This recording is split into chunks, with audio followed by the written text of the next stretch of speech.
नमस्कार. सर्वात आधी तुम्हाला आषाढी एकादशीच्या खूप खूप शुभेच्छा. आषाढी एकादशीला काहीच नाही केले तरीही चालेल. संध्याकाळी दिव्याखाली ही एक वस्तू ठेवायची आहे. एका रात्रीत आयुष्य बदलून जाईल आणि गरिबी संपेल, अर्थातच लक्ष्मी प्रसन्न होईल. तर कोणती वस्तू आहे? उपाय करण्यासाठी तुम्हाला एक मातीची पणती घ्यायची आहे. मातीचा दिवा हा पंचतत्वांपासून बनवलेला असतो, त्यामुळे सकारात्मकता जास्त असते.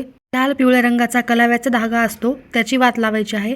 ती नसेल तर तुम्हाला दुहेरी कापसाची वात लावायची आहे. त्याला हळद कुंकू लावून लाल पिवळ्या रंगाची बनवायची आहे.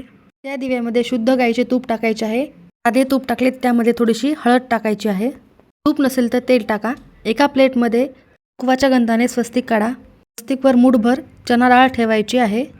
घरात दिवा प्रज्वलित करून त्यामध्ये एक कापराची वडी आणि एक लवंग टाकायची आहे. कुंकू अक्षदा वाहून त्यानंतर विष्णू सहस्रनामाचे पठण करायचे आहे.